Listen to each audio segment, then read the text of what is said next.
Vivimos en la era de la conexión instantánea. Un par de toques en la pantalla y podemos comprar algo fabricado al otro lado del mundo, recibirlo en nuestra puerta en cuestión de días y caminar por nuestras ciudades viendo los mismos logos de tiendas que podríamos encontrarnos en Nueva York, en Tokio o en París. Nos acostumbramos a un mundo donde las fronteras parecían desdibujarse, donde la globalización nos hizo creer que todo estaba al alcance de todos. Pero lo que pocos notan es que este modelo está cambiando. Y no de forma sutil.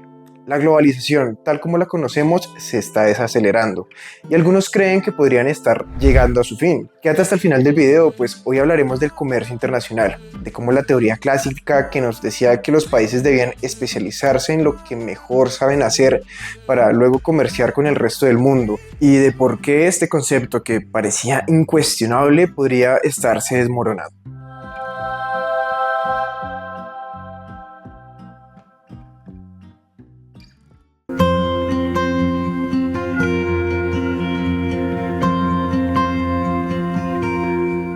Teníamos el concepto de un mundo donde las fronteras económicas desaparecían poco a poco, donde el comercio, la inversión y la tecnología creaban un mercado global interconectado.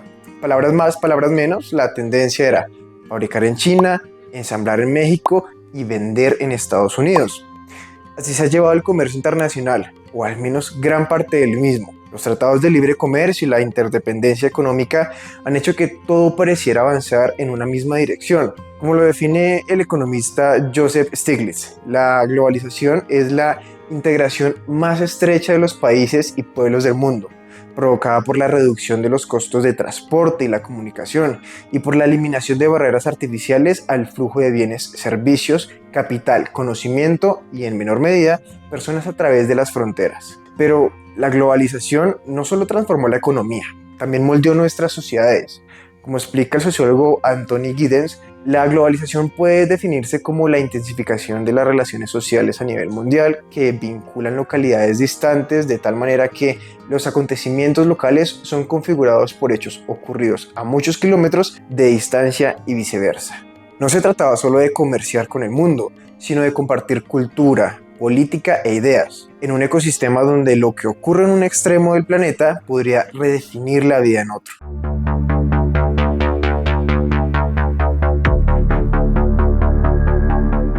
Sin embargo, desde 2010, la dinámica global ha comenzado a cambiar. La crisis financiera de 2008 fue la primera gran sacudida, pero no la única. La recesión de 2018, impulsada por la guerra comercial entre Estados Unidos y China, marcó una nueva fase de tensiones económicas que se intensificaron en 2020 con la pandemia. Estos acontecimientos han ido erosionando el modelo de globalización que hasta entonces parecía inquebrantable. Potencias como Estados Unidos comprendieron que su dependencia de China para la producción manufacturera no solo era un riesgo económico, sino también geopolítico. En un mundo donde la influencia es poder, cada fábrica y cada cadena de suministro cuentan. Mientras Estados Unidos veía disminuir su control sobre el comercio global, China reforzaba su papel como epicentro de la producción y aumentaba su influencia en los mercados internacionales. La pandemia nos dejó una lección clave. Una economía que es excesivamente dependiente del comercio internacional puede volverse vulnerable en tiempos de crisis sanitarias y disrupciones logísticas. Las señales están por todas partes, desde la crisis financiera hasta la pandemia y las actuales tensiones comerciales.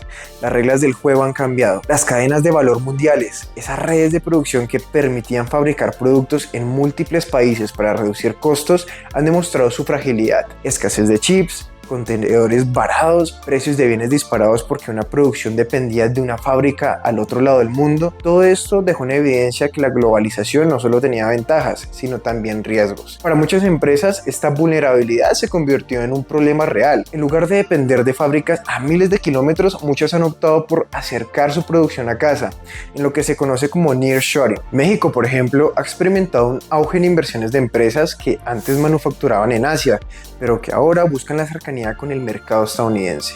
Pero la desglobalización no solo es una estrategia empresarial, también hay una fuerte motivación política detrás. El proteccionismo ha vuelto con fuerza. Líderes con discursos nacionalistas han impulsado políticas para reducir las importaciones y fortalecer la producción local. Estados Unidos y China se han enfrascado en una guerra comercial, elevando aranceles para perjudiciarse mutuamente. Europa busca reducir su dependencia de la energía rusa y Japón, India y otras potencias han comenzado a restringir la exportación de minerales esenciales para la fabricación de tecnología. La tendencia es clara, el mundo se mueve hacia un modelo donde la autosuficiencia y la seguridad económica pesan más que la eficiencia y el libre comercio. Desglosemos entonces qué es lo que lleva a los países a replantear sus relaciones internacionales, su comercio y sus políticas.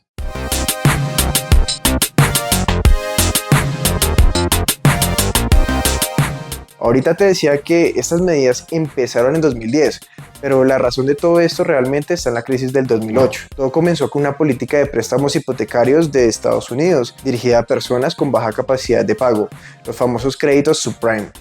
Hasta ahí, nada parecía fuera de lo común, pero el problema vino después. Estos préstamos se empaquetaron y se agruparon en instrumentos financieros que mezclaban hipotecas de distintos niveles de riesgo, y estos fueron vendidos como productos de inversión supuestamente rentables a bancos y entidades financieras bajo el nombre de CDOs o Collateralized Debt Obligations, es decir, obligaciones de deuda colateralizada. Todo parecía ir bien, hasta que la realidad golpeó.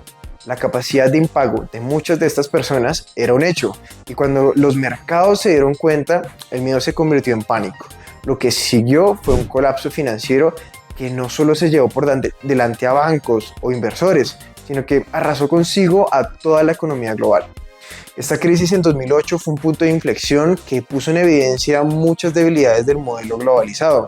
Aunque la globalización no se redujo de inmediato, la confianza en el libre comercio y la interdependencia económica comenzó a erosionarse. Después del colapso financiero, muchos países se dieron cuenta de que estar tan integrados a los mercados internacionales significaba que los problemas de un solo país podrían propagarse rápidamente al resto del mundo. El rescate de bancos en Estados Unidos, la crisis de deuda en Europa y la recesión global generaron una nueva ola de escepticismo hacia el sistema financiero y comercial internacional, pero el verdadero cambio comenzó a materializarse en la década del 2010. La crisis no solo sacudió los mercados financieros, también dejó una huella profunda en la política de la sociedad. Surgieron movimientos populistas que cuestionaban la globalización, argumentando que había enriquecido a las grandes corporaciones mientras empobrecía a la clase trabajadora. A medida que la desindustrialización avanzaba en varias economías occidentales, el proteccionismo resurgió como una respuesta natural. Esto ocurrió porque durante décadas los países habían estructurado su comercio en torno a la economía de la ventaja comparativa de David Ricardo, que sugiere que cada nación debe especializarse en los productos de bienes en los que relativamente es más eficiente y luego intercambiar con otros lo que no produce de manera óptima. Sobre el papel, la idea suena impecable. Al esforzarse en lo que mejor hacen y al reducir costos de oportunidad, las naciones podrían optimizar recursos y generar crecimiento económico. Sin embargo, la realidad demostró que la dependencia excesiva del comercio internacional traía riesgos considerables. Al priorizar importaciones en sectores clave, muchos países sacrificaron su capacidad industrial, lo que los dejó vulnerables ante crisis y conflictos globales. Cuando el engranaje que mantenía todo en funcionamiento sufrió una grieta, ya fuera por una crisis financiera, una guerra comercial o una pandemia, las economías quedaron expuestas. Solucionar estos problemas no es inmediato ni sencillo, y los costos de reacción tardía se traducen en desempleo, inflación y recesión.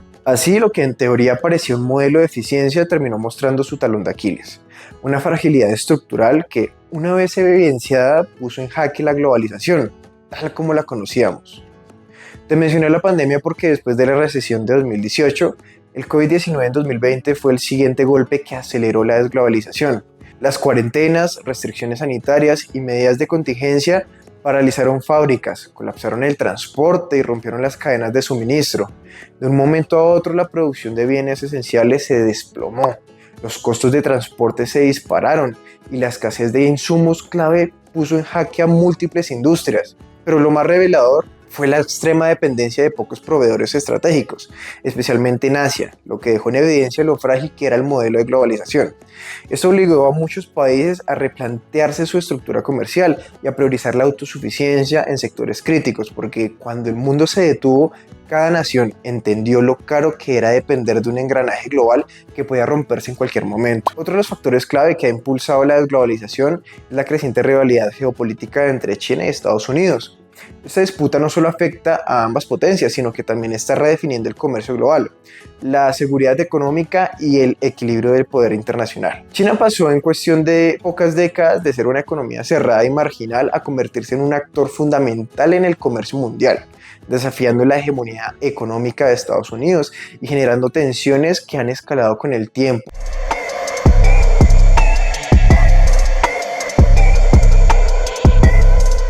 Para entender el origen de esta rivalidad hay que remontarse a 1978, cuando China abandonó el modelo de economía planificada y adoptó la que denominaron socialismo con características chinas. Para hacer el cuento corto y fácil de digerir, China sigue siendo un país comunista en lo político. Su único partido, el Partido Comunista Chino, mantiene el control absoluto del Estado, el ejército, los medios de comunicación y la educación. La planificación estatal sigue vigente en sectores estratégicos como la energía, banca, telecomunicaciones y defensa, mientras que la propiedad de la tierra sigue en manos del Estado. Además, el gobierno interviene activamente en la economía a través de subsidios, control de empresas y una regulación estricta.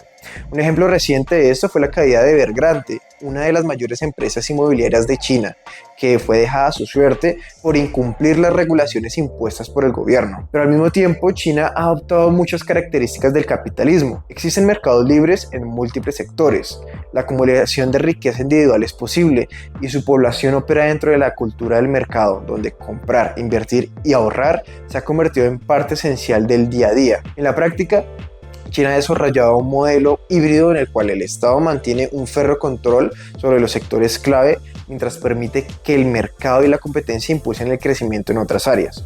Esta combinación de planificación estatal y apertura económica le ha permitido crecer a un ritmo vertiginoso, lo que inevitablemente la puso en curso de colisión con Estados Unidos, que ve en este un ascenso, una amenaza directa a su influencia global. Durante los años 90 y 2000, China se consolidó como la fábrica del mundo, ofreciendo costos de producción bajos y una infraestructura en crecimiento que atrajo inversión masiva de empresas estadounidenses y occidentales.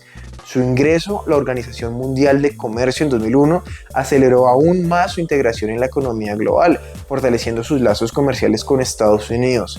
De hecho, durante años, gran parte de las importaciones estadounidenses provenían de China, lo que convirtió al país asiático en un socio clave para la economía norteamericana. Pero el ascenso de China fue tan vertiginoso que la narrativa cambió, que antes era un socio estratégico, ahora es visto como una competencia directa. Y en el juego del poder económico, a la competencia hay que frenarla. En 2018, durante la presidencia de Donald Trump, Estados Unidos decidió recurrir a una de las armas más conocidas, utilizadas en la actualidad: los aranceles. Estos impuestos a las importaciones encarecen los productos extranjeros, incentivando el consumo de bienes nacionales y afectando directamente a los exportadores. Así comenzó la guerra comercial entre ambas potencias. Washington impuso aranceles sobre miles de productos chinos y en respuesta, Pekín hizo exactamente lo mismo con las importaciones estadounidenses. Este conflicto alteró las cadenas de suministro globales y perjudicó a numerosas empresas que dependían del comercio entre ambos países. Pero las medidas no se quedaron ahí. Uno de los golpes más duros fue la sanción a Huawei, que obligó a la empresa a dejar de usarle el sistema operativo Android y todas las aplicaciones de Google como YouTube, Gmail y pues las demás. Lo que parecía un castigo severo para China terminó siendo un incentivo para acelerar el desarrollo de su propia industria de software y semiconductores, reduciendo su dependencia de la tecnología estadounidense. Con el tiempo, estas tensiones han ido escalando, las sanciones se han multiplicado y los bloques económicos se han redefinido. Estados Unidos ha fortalecido su comercio con aliados como la Unión Europea, Japón, Corea del Sur, Australia, Canadá, México, Reino Unido e India. Mientras tanto, China ha tejido su propia red con países como Rusia, Irán, naciones del sudeste asiático, África, varias economías latinoamericanas y potencias energéticas del Golfo como Arabia Saudita, Emiratos Árabes Unidos y Qatar. La estrategia de China con su iniciativa Belt and Road ha ampliado su influencia global mediante inversiones en infraestructura de África y América Latina, consolidando aún más su posición. Y aquí hago un paréntesis. Recientemente, Trump ha ampliado sus aranceles incluso a países aliados, lo que ha generado nuevas tensiones comerciales, pero ese es un tema para otro video, donde hablaremos de las consecuencias de esta nueva guerra arancelaria de Trump contra el mundo entero.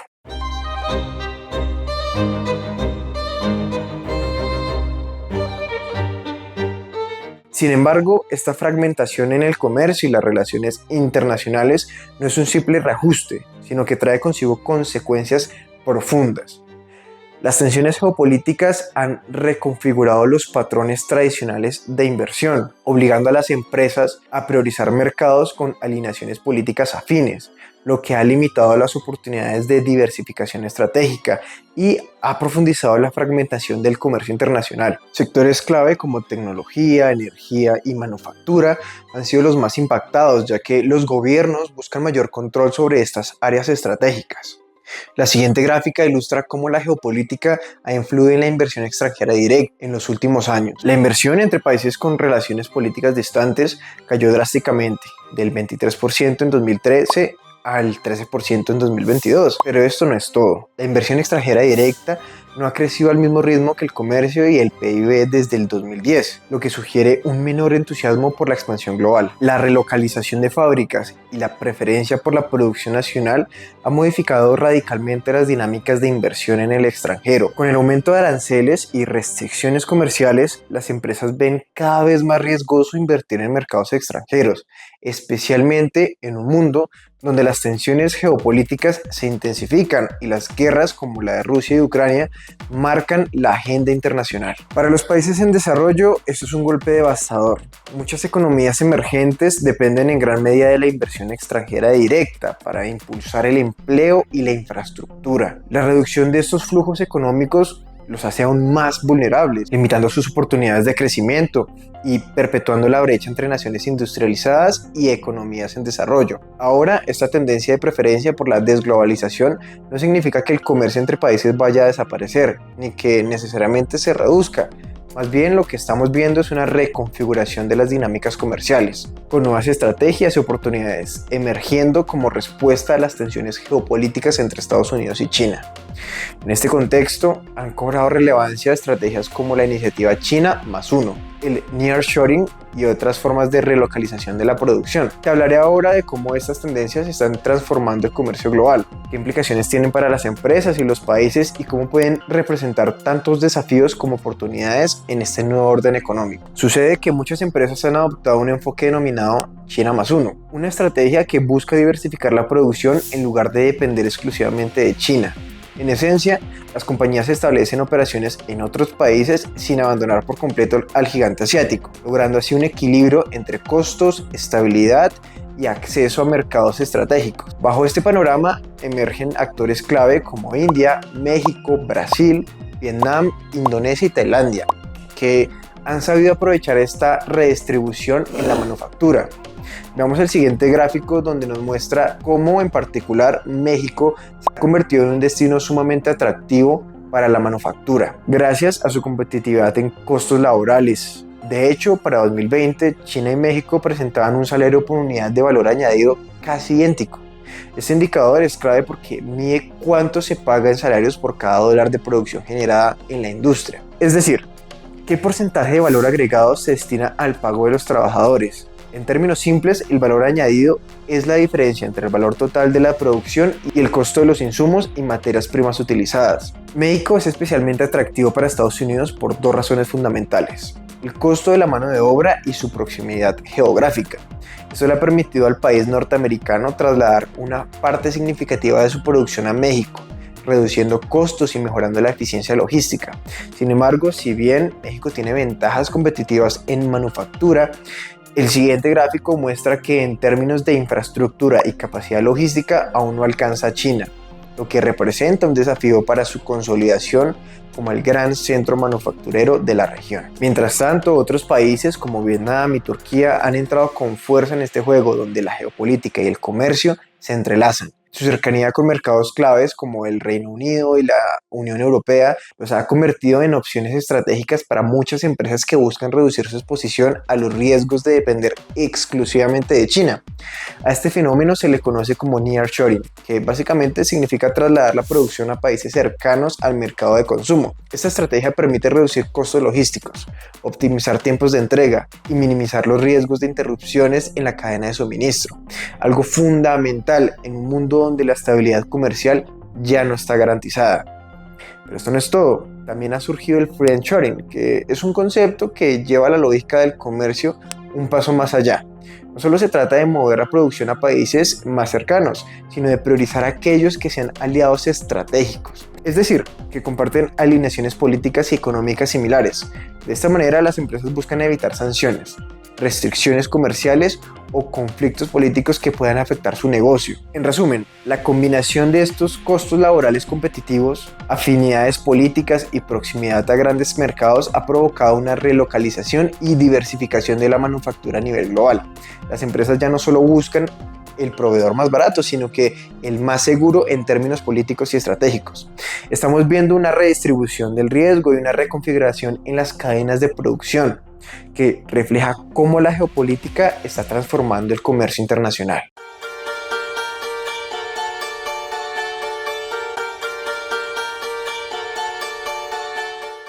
Pero, ¿qué consecuencias trae la desglobalización para los países y, bueno, para el comercio internacional? Bueno, las transformaciones en el comercio global y las cadenas de suministro tienen múltiples consecuencias que afectan a empresas, países y consumidores. En primer lugar, la fragmentación del comercio ha reducido la eficiencia de las cadenas globales de valor, aumentando costos y generando disrupciones en sectores clave como la tecnología y la manufactura. Empresas que antes dependían de proveedores chinos han tenido que enfrentar aumentos en los costos de producción y logística debido a la reubicación de fábricas y la necesidad de diversificar su manufactura. Para los países en desarrollo, la reducción de la inversión extranjera directa representa un gran desafío. Muchos de estos países dependían de la globalización para impulsar sus economías, generar empleo e invertir en infraestructura. Sin un flujo constante del capital, el crecimiento económico se ralentiza y la desigualdad podría aumentar. Por otro lado, países como México, India y Vietnam han aprovechado esta nueva dinámica para posicionarse como alternativas a China. Si bien esto genera nuevas oportunidades económicas, también los expone a nuevas vulnerabilidades como la dependencia de mercados dominantes y la posible volatilidad geopolítica. En términos geopolíticos, la guerra comercial entre Estados Unidos y China ha generado un efecto dominó que ha redefinido las alianzas y las rivalidades. Las sanciones, aranceles y restricciones tecnológicas han impulsado a China a desarrollar su propia industria de chips y software, mientras que Estados Unidos ha fortalecido sus lazos con aliados estratégicos para asegurar el acceso a materias primas y tecnologías clave. En conclusión, la geopolítica está reconfigurando el comercio internacional, obligando a empresas y gobiernos a replantear sus estrategias de producción e inversión. Estamos entrando en una era donde la eficiencia económica ya no es el único factor determinante en la toma de decisiones comerciales, sino que ahora las afinidades políticas, la seguridad nacional y la resiliencia de las cadenas de suministro juegan un papel igual o más importante. La globalización como la conocíamos está cambiando y los próximos años definirán si nos dirigimos a un mundo más fragmentado y proteccionista o si los actores globales logran encontrar un nuevo equilibrio entre el comercio y la seguridad. Si llegaste hasta el final del video, te doy las gracias, pues es muy importante para las métricas de retención del canal.